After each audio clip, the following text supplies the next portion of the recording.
Here's how you know if someone's your friend. A, you can tell them bad news.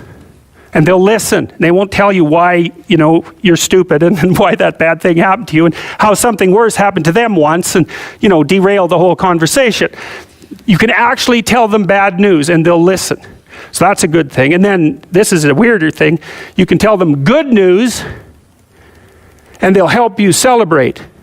And that's a really good way of deciding who you should have around you. Because if you have someone around you, something good happens to you and you're kind of afraid to even admit it because, God, something good happened to you. It's like, you let that be known and it'll certainly be taken away. So, you come out and you sort of tell someone half-heartedly that something good happened to you and they give you a whack and then talk about, the great thing that happened to them 3 years ago. Or worse, the great thing that happened to someone that they knew 3 years ago.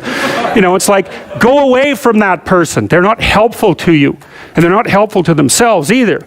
And so you want to surround yourself, you got to think about this. You got to surround yourself with people who want the best for the best part of you. You can hang around with weasels and losers that are trying to pull you down to justify the fact that they're spiraling downhill as well. And the upside of that is you don't have to have any responsibility and you can all whine about how wretched life is, so that's pretty attractive. But I would say it's also a bad medium to long-term plan. And so it's acceptable and desirable to try to surround yourself with people who are facilitating your development. And you might say, well, I've got people around, I know them well, they're not doing that well and they don't fit into that category. It's like, what's your point?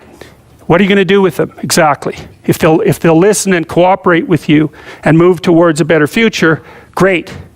If they don't pay any attention and they keep doing the same damn things over and over and they're not going anywhere and it's painful, then maybe the proper thing to do is say, you just have your misery. I'll go off and have my life. And maybe you'll wake up at some point in the future and think that's a better way of being. Because just putting up with it is, they call that enabling, right? You put up with that sort of behavior, you're providing tacit consent for it and even tacit approval. It's like, it's a bad idea. You have, I would say, both the right and the responsibility to surround yourself with people who are good for the best part of you. And that's not the same as, I don't have to elaborate on that. You can figure out what that means. Skills, that's another thing you can do if you want to increase your probability of success. Every time you have an opportunity to take an opportunity that would provide you with a new skill, do it. Right? Learn to program, learn to write, learn to read new things, learn to public speak, learn how to introduce yourself to people, learn how to social network, learn how to go talk to your boss in a manner, this is the right way to go talk to someone who's supervising you. I see this problem, and here's a solution, and so I'm coming to talk to you about the problem and the solution. It's like that person is going to want to talk to you a lot.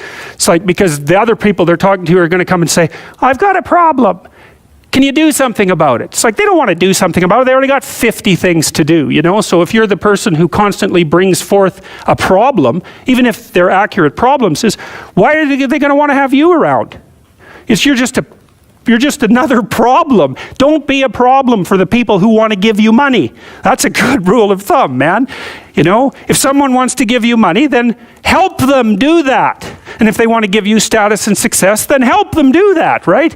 And you do that in part by bringing them solutions, and partly you do that by developing your skills. And so if things aren't going very well for you, this is also a good way of evaluating an opportunity. Should you take an opportunity? Well, here's the rule. Take the opportunity if it will teach you something that you can use for other opportunities. Because then even if it fails, which it probably will, it doesn't matter because you've accrued something of value that you can bring forward to the next situation. So, there's this old Jungian idea that I told you about in the Chartres Cathedral, for example. The cathedral is made in the form of a cross, and the cross signifies the center of the world, and the dome signifies the sky. And so right below the dome at the center of the world, and it's a cross because the cross is the place of suffering. So that's the center of the world, because that's what you are. You're the place of suffering, right? You're the place of conscious suffering. That's the center of the world. And so inscribed on the floor is a maze, and it's a big maze, and it's a mandala, and there's a kind of a flower-shaped resting place right in the center. And what you're doing is walking in the maze, and you walk all 4 quadrants and you get to the middle, which is where you want to be. You want to be in the middle. Well, how do you get there? You walk everywhere. And what does that mean? It means every bloody time you're offered an opportunity, take it and develop your skills. And that's better than wealth, by the way. In fact, it actually constitutes wealth, because wealth constitutes what you have when someone takes all your money away, right? That's real wealth. And so the way that you build up that sort of wealth is you turn yourself into someone who's competent in multiple directions. And you can be doing that all the time, right? Especially with the kind of technology that you people have access to. I mean, you can learn anything you want whenever you want. So what a good deal that is, man. And so there's easy fruit hanging that you could pick, and I would recommend that you do that.